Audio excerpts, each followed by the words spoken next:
In the bustling world of business, you're either moving forward or falling behind.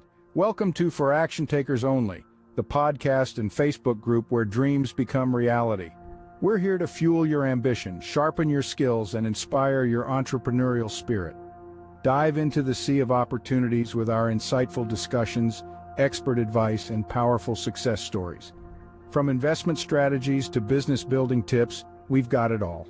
Are you ready to take your first step towards your dream life? Join us on this exciting journey, unleash your potential, and watch as your dreams transform into your reality. Remember, inaction is the enemy of progress. So get on the action train with For Action Takers Only. Because the time to act is now and the place to start is here. For those who dare to dream and have the courage to act, the world is their oyster. For Action Takers Only, where dreams meet action. Tune in, take action, and transform your life. Your future self will thank you. And welcome to For Action Takers Only. This morning I have on Effie. She is a prominent figure in the SubTo community.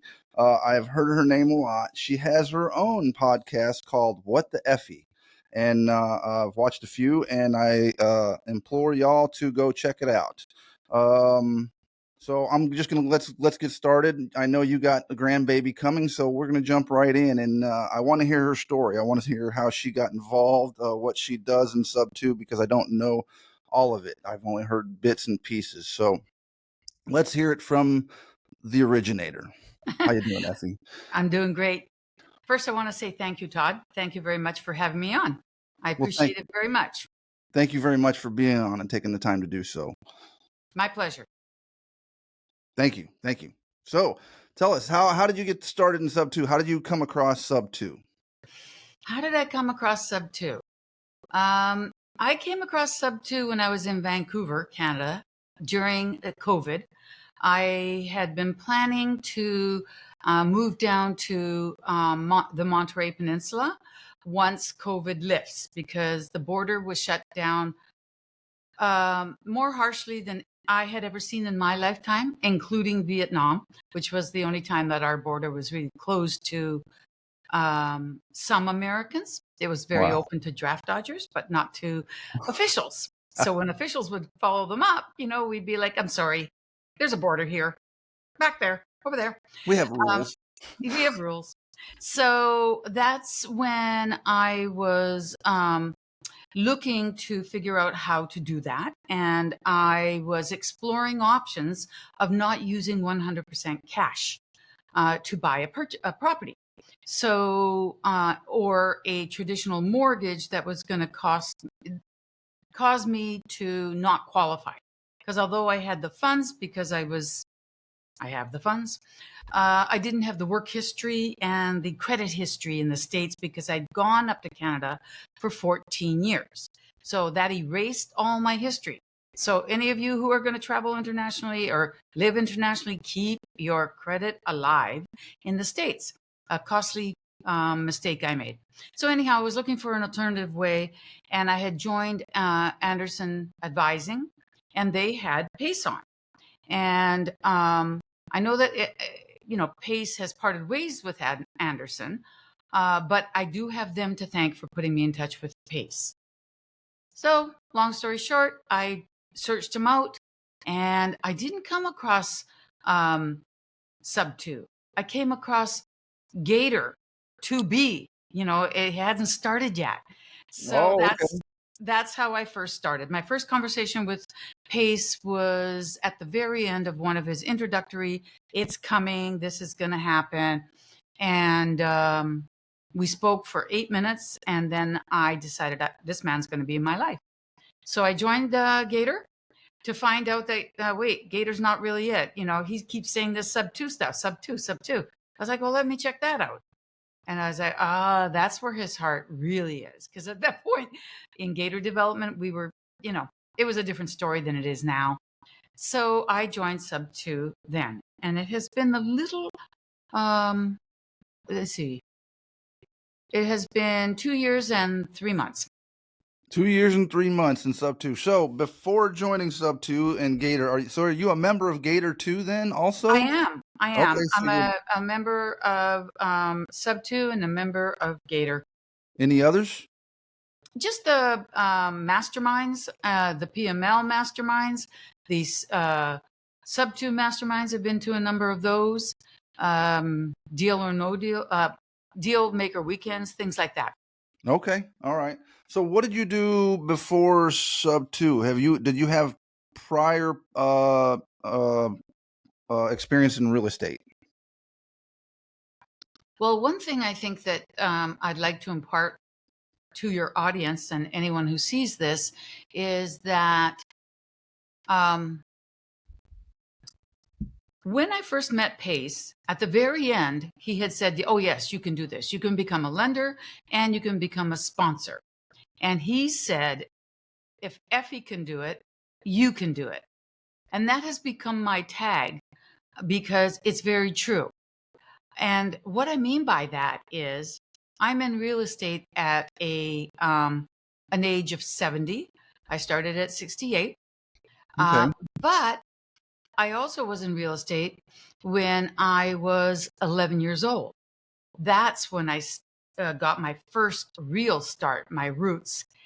And I think that everyone should understand that getting into real estate is not a factor of your age.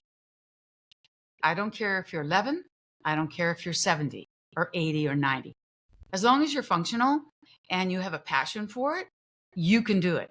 So, because I can do it. I did it as an 11-year-old and I did it as throughout my life, here and there. And then I'm doing it seriously again, as I was very serious when I was a youngster. It's worthwhile. Yeah. Especially since meeting Pace, right? Oh, yes. But even as an 11-year-old. Even as an 11-year-old. Well, yeah, I've been my son's 11 right now, and I've been trying to get him, that little spark in him to do this. I've taken him to like local power hours, and he did. Andrew Arriaga motivated him and gave him a little challenge to call people, and he said, if you call so many, I'll give you $100. If you talk to so many people, I'll give you $100. And I he love did it.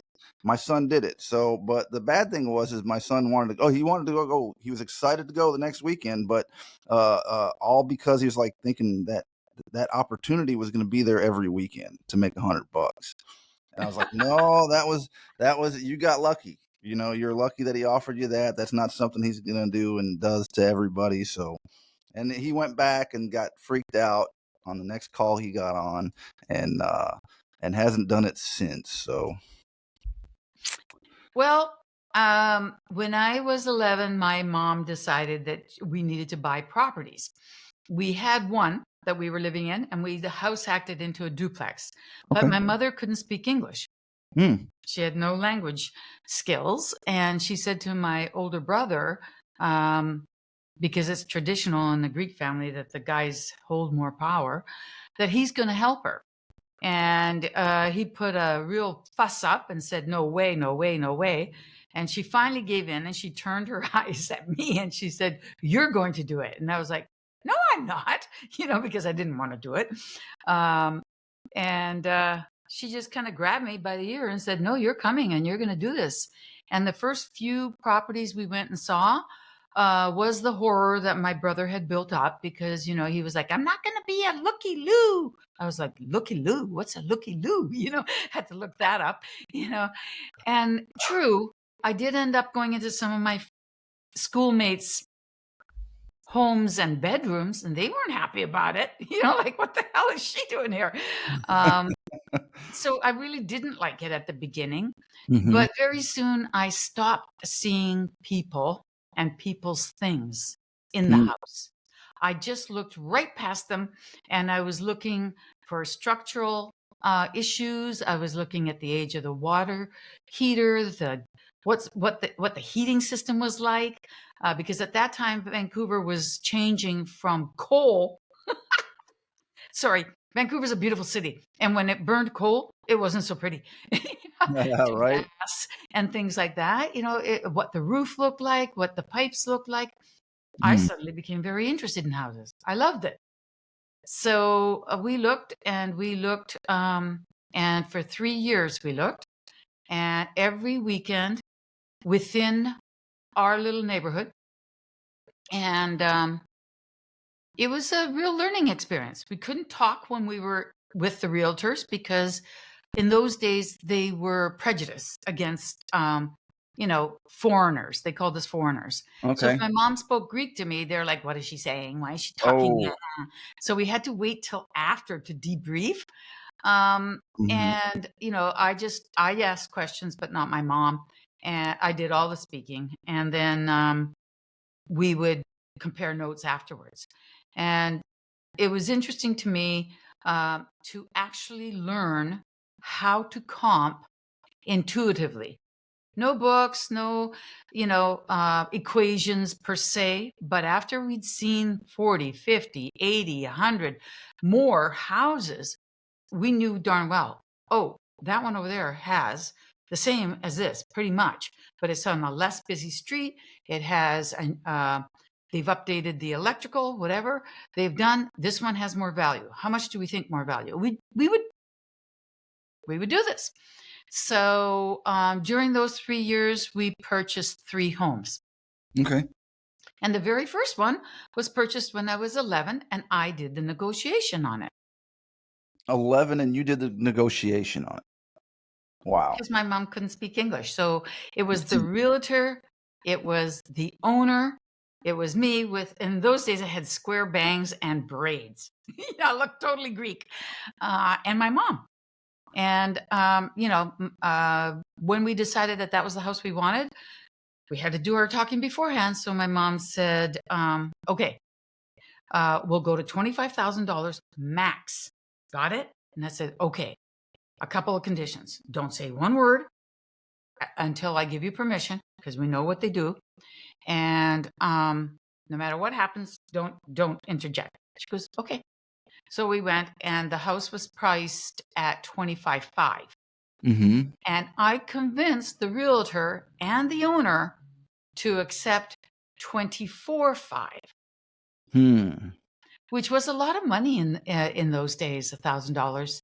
It Right. equated to something like I think it was about 400 altogether in today's dollars, because we bought that house at 24,500, and it was sold, I think, about, what was it now? About 4 or 5 years ago for 2.3 million. Oh, wow. Wow. So, all right. So you started at 11 doing this and negotiating. So, what did you do as a career, though, since you didn't do this as a career and you came back to it later in life? Well, of course, I was a child going to school. Well, yeah, So, up to yeah. that point, but Yeah, after yeah. you got through So, school. as we were growing up, I was obviously helping my mom, to screen tenants, collect rents, help with, what needs to be done, order people to come. So I was developing my real estate management skills, so to Mhm. speak. And then later, my father retired because of what we had done and moved back to Vancouver. He wasn't living in Vancouver at that time. And it was out of my hands, which was fine. I didn't mind. But I went to school to become a teacher. And I got married when I was 21. And my now ex-husband and I moved to the Rocky Mountains because he was a mining engineer, Okay. and there aren't too many mines in Vancouver. Mm. So we we went to the Rockies. We purchased our first home, and ever since then, in our marriage, he was the uh, mortgage qualifier, because as a mining and petroleum engineer, he made good money, and I was the one that was staking out properties. Okay. So Yes. y'all did some investing while you were married then. Yes. When we Okay. moved to the States, for him to go to the Harvard Business School and for me to finish my education degree at Boston State College, I ended up buying our first residential home. Okay. And that one we bought at 125 and sold for 317. And this is like, my daughter's now 40. So this is like 43 years ago. Wow. So I gotta ask. Okay, you said you were 70. You found SubTo at 68. What made you decide to go ahead and join up SubTo and get started in SubTo this late? Oh, that's a good question. Um, I didn't need to do this. I have enough funds to have purchased a few homes of my own, cash if I wished, and just chill. But Pace is very inspirational. That's true. And I had a life that was very disadvantageous in many ways. And long story short, my father was a misogynist and he was a racist, a homophobe, a wife beater, a child beater. I got my first concussion before 3. So Oh, the point is this, it was a tough life and I was constantly being punished for being a girl. That was the biggest, horror that I brought to him. And on top of it, a girl that won't listen. oh yeah. So that was fine. Everybody has a cross to bear and be what it is. That's not a big deal. I had it all behind me. He's now in the grave, and I got him one last time in the grave because he tried to write me out of the will. So we fought it. Fought the will, broke the will, got not my fair share, but a heck of a lot more than he wants me to. I know he's hating me from hell, which is where he is. And it's behind me. But I suddenly saw an opportunity to take that money that I had started because of my mom and I. It was the estate that had been started way many, many years earlier, and flip it on its goddamn ear by taking it and not looking to double it, but make it massive so that I could fix a generational wrong. My mother was prejudiced against because she was a woman. And that's one of the reasons she was beaten and blah, blah, blah. Okay. Now, with the help of the community and the knowledge and using this money wisely, the reason I'm doing it is bigger than me. I'm going to be dead before too long, and I've lived a good life. I don't need a whole lot more out for me, but I want to create the kind of wealth my mom and I created for future generations. However, there will be conditions on it because I do want to make sure that my heirs are not racist, not homophobic, not misogynist, not, drug addicts, not, there's certain things I don't want. Right. So I have a chance to affect the world after I have left it. And I kind of turn around what my dad thought was the only right way, which was, down with women and down with anybody except him. So Right. I feel on fire. Awesome. I feel so excited. I feel so privileged. I feel so happy. And it's like, bring it on, let's go. So it's inspiring. It's a lot of fun. Well, you've become a prominent figure. Your name, I mean, your name is well known in the community. So how has that come about?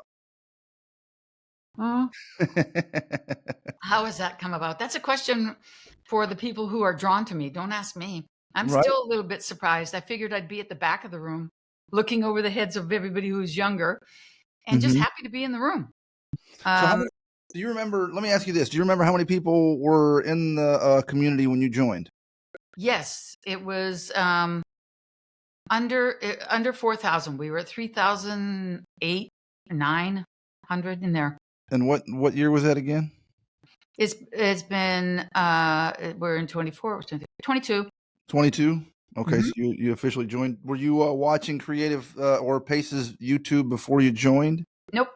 Nope. You just came across him and then joined pretty As quick. soon as I saw him I saw him in a recording on Anderson Advising about creative finance, searched him out, saw that he had this thing coming up, Gator, went to watch, and I watched the whole thing and then asked my question at the end, and I just knew.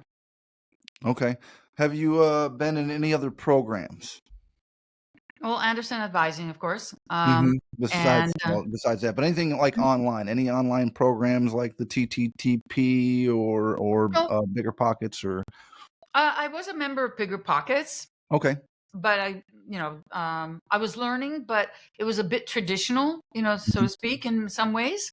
And I still belong to Bigger Pockets. I think it's good to help spread it. Okay. So you get into SubTo, and what made you start your podcast? Pace and Faith, Abraham. Faith and Abraham. Was that they told you, hey, this is what you need to do? Not both together. Pace had done a his first mini series on social media, Okay. and it was, I don't know, 6, 7 Project Forward, I think it was called. No, it was the one before that. Anyhow, he brought his media guy on, and he talked about how we had to do it. And I've never really had much problem, thinking like standing against Pace in any way. So, I just said, you can stand on your head. I don't think so. And he said, no. And here's why. And he explained it, like, how did you meet me? How do you think I've come in contact with everyone, all these people? He made so many good points that I was like, oh, dang, really? Okay, whatever. So I started thinking on it, and I was mulling on it. And then Jeremy Davis, I joined a little social media accountability group that's no longer going. And Jeremy Davis was in it. And he was trying to be so professional and everything about, real stuff. And I was like, hey, I'm hokey pokey. Hokey pokey's here. I don't know what to do. So it was a love-hate relationship between him and I. He was like, oh, what is she doing here? But then he said, I was trying to come up with a name. And he said, you should call it What the Effie. And I was like, what? That's Yeah. got to be objectionable. I think people are going to object. I like it, but I think people are going to object. So I said, let me test it out. So every time I asked someone, I was waiting for, oh, no, you don't want to do that. And to this day, I have not found one, not one. And I was at the SubTo meetup in Orlando. And that was a year and a half ago in, what was this, August? And Abraham was there, and Pace was there. He was a guest speaker at Dealmaker, I think it was. Anyhow, they were doing a live. He used to do Sunday service, which was, like the family Q&A now. And they were doing it live. They said, oh, this is great. You guys can be a live audience. And I had asked them the name. I said, what do you think of the name? And they said, oh, it's great. I said, really? He said, yep. I said, well, should it be What the F with a asterisk, like what the fuck, or should it be What the EFF with a star, or should it be What the Effie or what? And Pace says, it has to be your name. I said, okay, fine. Let me think on it. And then when he went live, the little rascal, he announced that I'm starting a podcast. And this podcast is coming. What the Effie? Watch for What the Effie. And I was like, He gave you the name. I was not ready. I was going to wait till like mid-fall. And this was whatever it was. It's been a year and 3 months or so. I just celebrated my 1-year anniversary. That's how it got started. And I said, Abraham, you're at fault for this too. How dare you? You guys pushed me. And he said, don't worry. I'll be your first guest. And somehow that seemed to me like, oh, I have a first guest? Okay, it's cool. So just kept going from there, huh? Just kept going from there. All right. Were you in, you mentioned Project Forward. Were you in his Pace's Project Forward?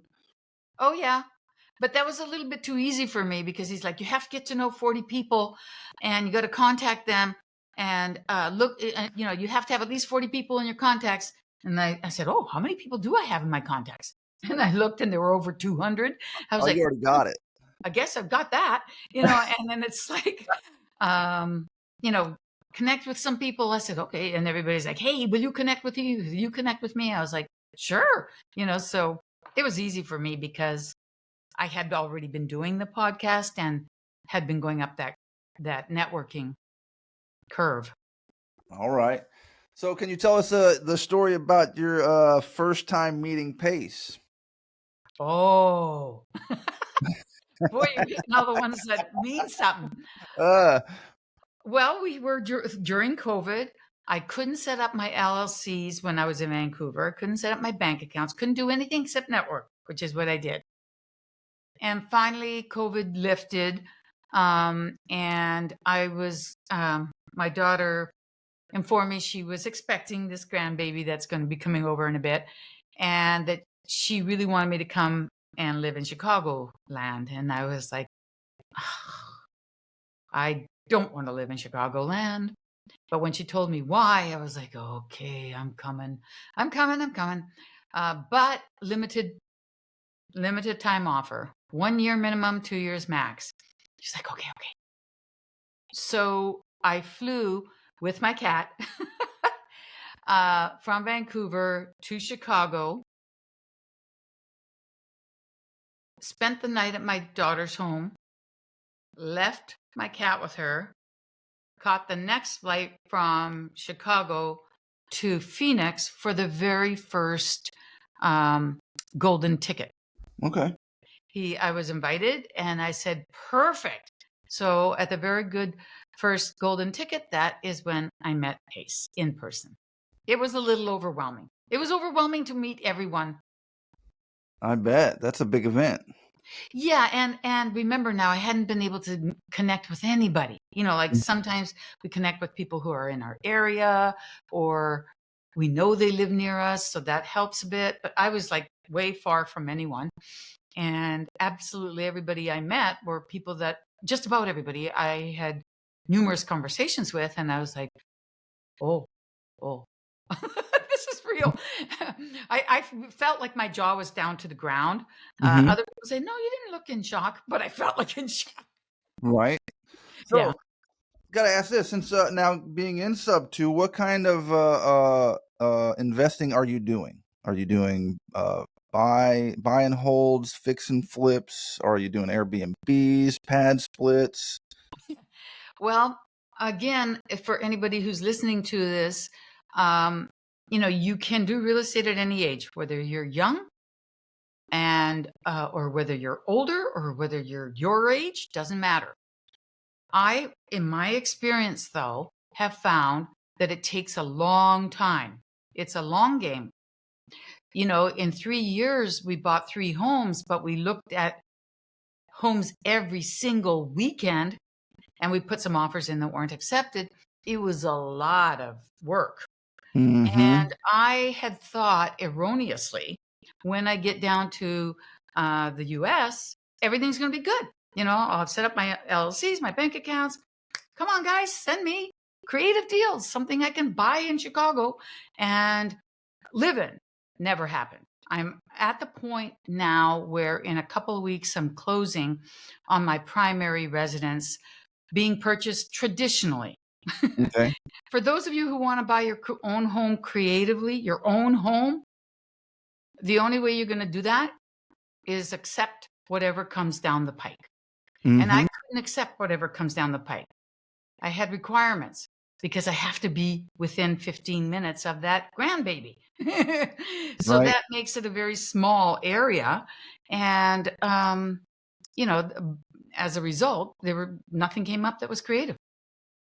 Okay. No, that's So understandable. I have my buy and hold for my primary residence.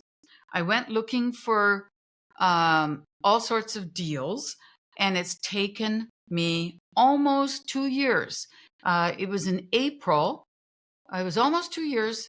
As a matter of fact, it was almost on my 2-year anniversary that I purchased my first asset.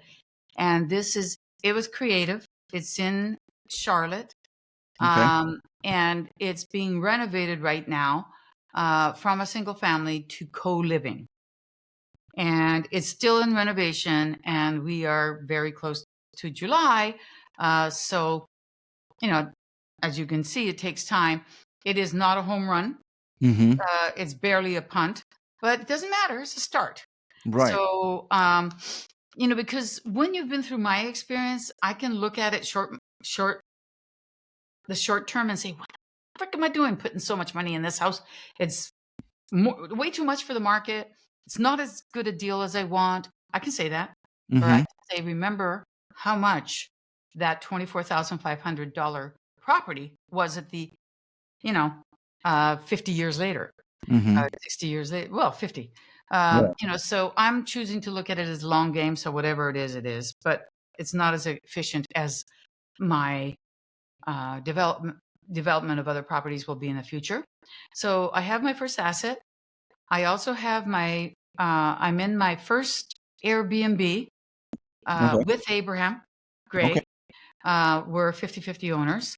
I am going to be doing fix and flips with one of my JV partners, Rory De Silva. And they're going to be in Charlotte. And I'm also going to be continuing to purchase with another one of my JV partners who is in Phoenix. Shout out to James Labella. I All love you, right. James. Good guy. And we're looking to buy in Phoenix and in Charlotte. And I also have another JV partner, Benjamin Martinez. Love you, Ben. Love you, Rory, too. I All love right. all my partners. And that's going to be a fix and flip and lending. So Benjamin and I are lending. So I've already done a number of VMDs, Okay.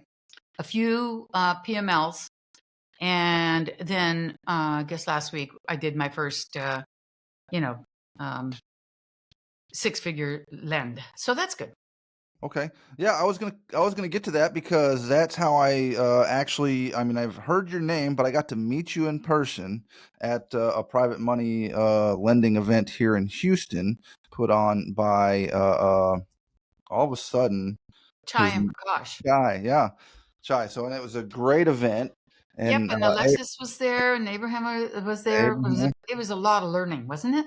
It was very a lot over my head because I'm not into lending. I joined this and had absolutely no experience in real estate. Haven't even bought my own home, until I did my first deal in SubTo. So Yay! yeah, Good so job. right. I was scared of buying houses. I had a fear of buying houses, so I stayed away from it. I saw what Oh, my parents went through in buying a couple houses. We were originally from Chicago, and we moved to Texas when I was 10 years old. And we went through. I know they went through a fiasco. I just remember there was a lot of tension and stress and anger in the times of moving and buying houses. So when it came my time to buy a house when I got older, I was like, I'll stay renting because I like to move a lot. moving can be stressful. There's no doubt about it. It is. They say a death of someone, divorce, and moving as the biggest stressors in life. So I get it, but I've moved now. This will be my 30th move. Oh Sorry, wow. I know. So, what can I say? I'm not afraid of moving. And it is interesting that you were afraid of buying houses because in the Greek culture, you are not literally dirt because dirt is valuable. You're Hmm. nothing if you don't own land. Right. Well, I So never that looked was at. seen as a positive. Now, I did go through foreclosure in '08, and that was Oh, hard. That was very hard because I had owned a number of properties before, and all of a sudden to have to go through foreclosure was very, very difficult. So I if your bet. parents were going through foreclosure, as a child, I can see that it would have been traumatizing. Yeah. I don't know if they went through foreclosure. I never asked them about their situation, what was going on here. I know just moving here to Texas was a big deal. It was a big move because we were from Chicago, so it was just not good times. I don't ever remember it. So yeah, again, when it came time to buy a house, I didn't want to do it, and it's like if I want to get up and move, then I got to sell this house because my mom too. Also, I had another instance. My mom tried to really encouraged to buy a house when I turned like 18, 19. You should buy a house. You should do this. And I didn't. And she was encouraging to buy the house as an investment. And I didn't listen. And that's a big regret because I should have. Things would Yeah. have been a whole lot different through, So, and you live and you learn. So, Yep. so now I want to get into mindset. At being 70, doing this, learning creative finance and SubTo, and also you said you talked about starting LLCs. Let's talk about your mindset. Have you had any struggles, doubts in your mind? You're older, you're set in life, you're better off in life. So you've been through you've probably taken some knocks in your time. So I feel this is probably a walk in the park for you. I think there have been some minor mindset issues. One being that I honestly thought I would be at the back of the room, and not a big deal. But when people started, you know, um, uh, saying my name, so to speak, and wanting to reach out and wanting to do business, and I became a reluctant leader. And Peace still kind of tells me that I have some space to grow on that. At first, I didn't really accept it. I was like, I don't see what they get. And I don't know why they're doing this. I think it's silliness. But I learned to stop that because I was kind of putting myself down, Mm-hmm. and just be grateful, very grateful for it. So that mindset shift had to happen. When the podcast started, I was, who's going to talk to an old lady? Who wants, what? But I will also say I've only started calling myself an old lady since my birthday when I turned 70. Oh, really? And I don't feel 70, for about a week after my birthday, I kept saying, wait a minute, I'm 70? 70? Okay, what does that mean? Well, I wouldn't have guessed 70. Yeah. Well, some mindset shifts you have to make because I've never really paid attention to age very much. Mm-hmm. I've thought the person is who the person is, and that age should not be given a lot of credibility. I mean, if you're a kind, wise sage, of course, but if you're like my dad, no. Right. Age doesn't give you automatically some kind of, free pass or credibility. So I would say those are probably it. Because I've dealt with so many mindset issues in my childhood, and it got really bad. I had been under the care of psychiatrists for a long, long time. It's always been psychotherapy. I didn't believe in drugs. So I have, like when Elena Tang came along, I love her. And, I really appreciate a lot of the stuff that she has. But I haven't really gone to a lot of her sessions because I've faced those things already and have resolved them so much with psychiatrists. Mm-hmm. When you've gone to a psychiatrist from the time you're 19, now I'm not under the care of a psychiatrist since I moved here. I haven't bothered finding someone, but if there was a crisis, I would. Mm-hmm. You learn a lot.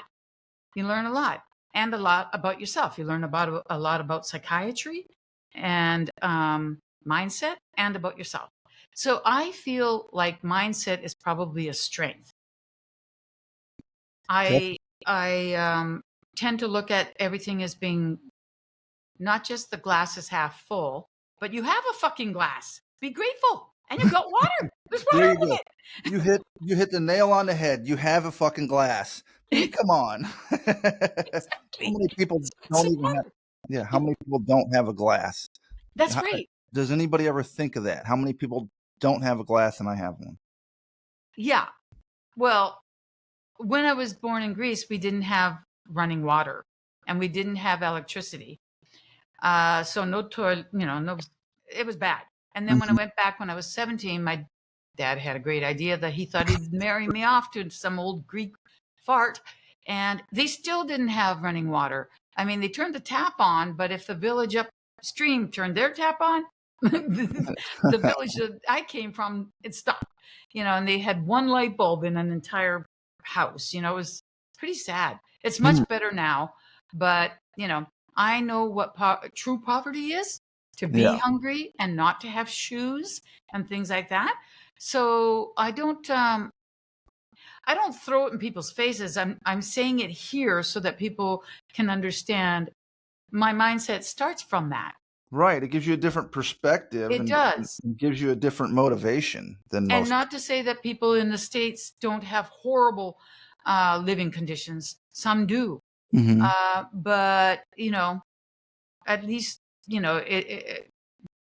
I'd rather it be in the States. Right. So, okay, so you're from Canada or Greece, but then you were raised up pretty much in Canada, and now you're where? You're in Illinois, right? Yeah, What, I'm in your old stomping grounds. I'm in Chicago? Chicagoland.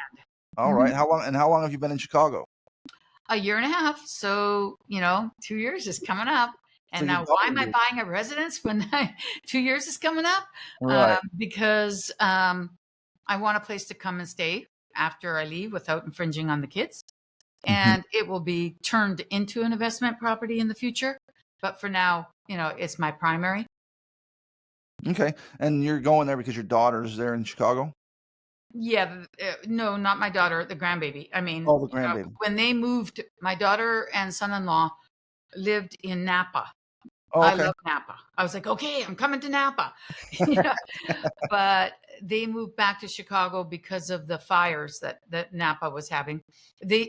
When I say back, her husband grew up here. So this was home for him. Okay. And I said, oh, that's nice, but don't ever take my daughter there because I ain't ever coming. And there they were. They were gone. So I didn't come because they were here. I mean, I would have been happy to just visit them, but I wouldn't have been here. It's too cold for me. Too cold in the winter, and it's the weather, and also the fact that it's very, very large. But when she had the grandbaby, I understood she wanted her mom nearby. That's understandable. So I'm very grateful I have my mother. She has been a tremendous help with me and my son because I'm a single parent. I'm raising my son and she's helping. So she's more like mom than grandma. So Wow. yeah, she's a trooper, and plus she's going blind and she has her own battle she's dealing with. So it's been a She's give take. losing her sight.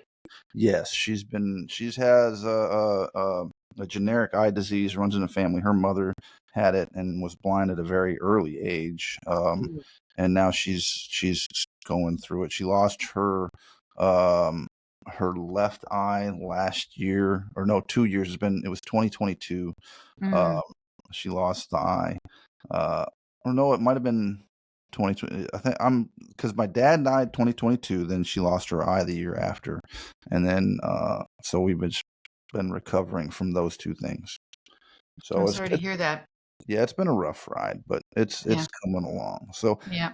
enough about me. This is about you. I want to know more. Tell us about your podcast. What is it about? What are your goals with it? My podcast is about whatever the F and I want it to be about. Hey, calm down. No, Hey, I'm going to need you to watch your language, please. No, I'm just messing with you. aren't you going to say that this isn't for people under 17?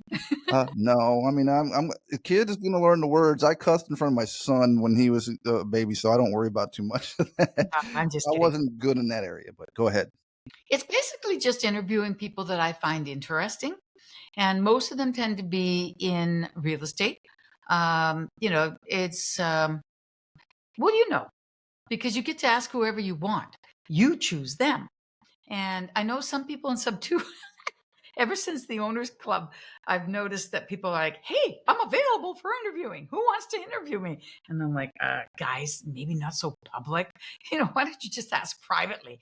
But at the same time, I myself, when people ask, I think it's not a good look.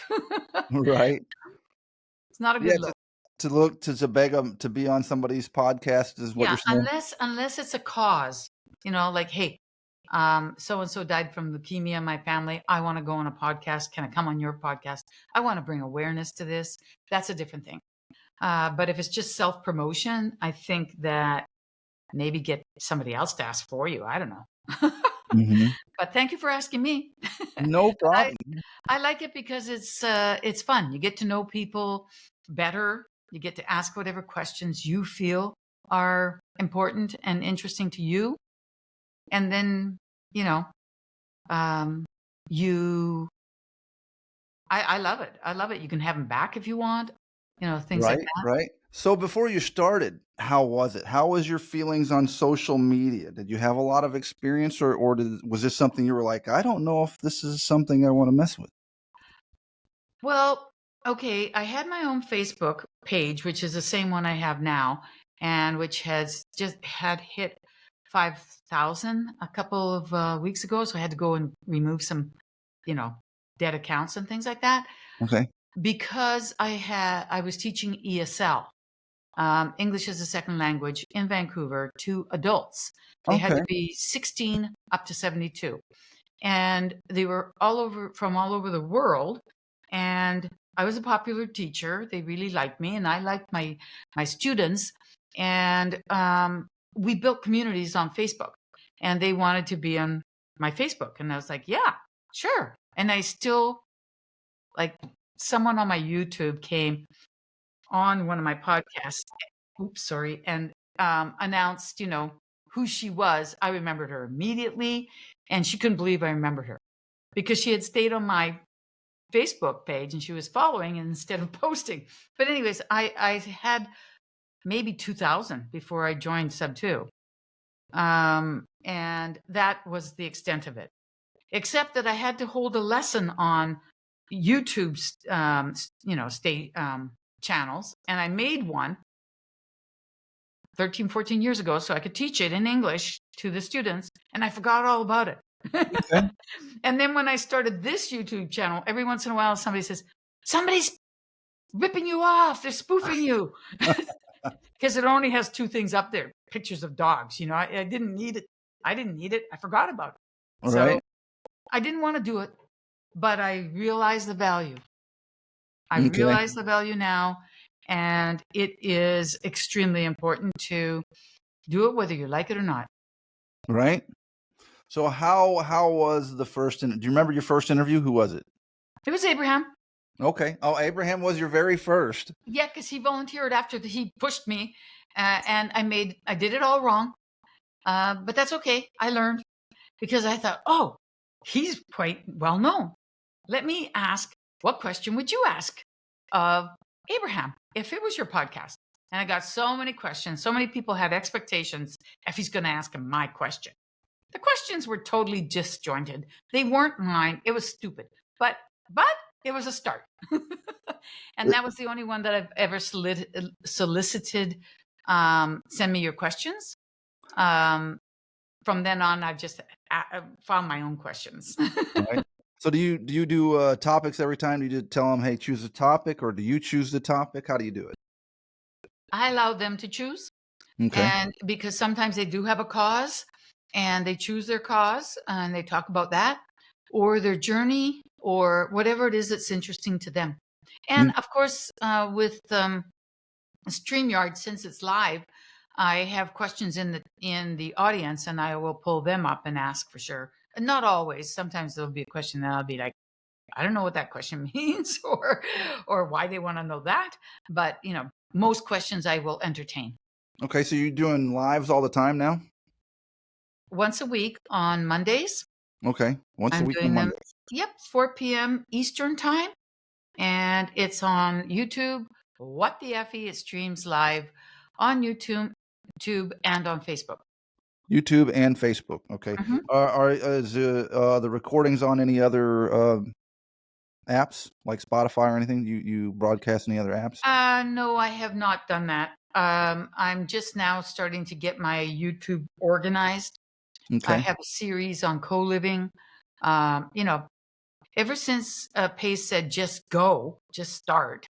There is, mine is not what, The I'm the typical. same way. I'm the same way. He says, "Go." I when I first joined SubTo, I started doing everything he said, and I work with a guy here in SubTo. He has me on his team, and he's like, "Look, he pulled me. He's like, hey, you don't have to do everything Pace says," and I'm like, "Oh, okay."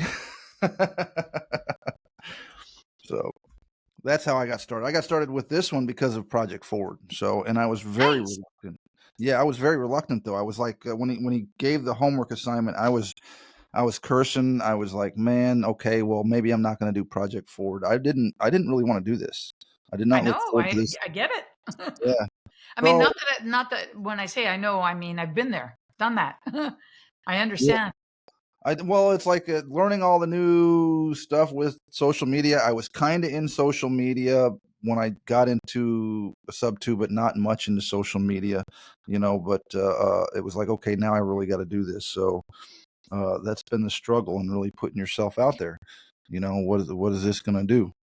There's a fear. I guess fear again has been a crippling thing throughout. It's a reoccurring theme in my journey is fear. It cripples I me don't at see times. fear as much as I see like posting. I haven't Hmm. found a way to automate it yet, and it's very time consuming. Hmm. So tagging. I'm like, oh, you Oh know. yeah. And also, as a podcaster, I'm very responsible to my viewers. So even if I don't feel like doing it, I've got to do it. And sometimes guests don't show up. Yeah. I've And then had they a phone you the day after and they go, "Are we ready?" yeah, And yeah. I'm like, a dollar short and a day late, a day late and a dollar short. Well, I actually did that. I had Jeremy on, and I remember looking at his Facebook and thinking he's in L.A. because it said he was from Los Angeles, so he actually lives in Florida. So I was like, okay, I had it scheduled, and he's calling me on the phone. I'm like, well, he's like, hey, what happened to our podcast? I'm like, what are you talking about? It we still got another hour, and he's like, well, I thought we were doing it this time. I'm like, yeah, but where are you? He's like, I'm in Florida. I'm like, oh no. So that was one time, I didn't clarify where he was at, and should have. That was a pretty good mistake there. So. Yeah, it happens. It happens. Mhm.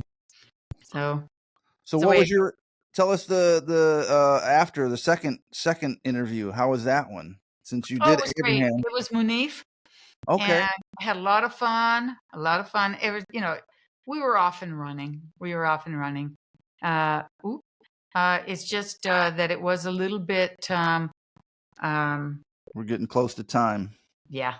Yeah. Anyhow, it was a little bit scary at the beginning, but it's a responsibility. Yeah. Not they say that not many people get past their 20th podcast.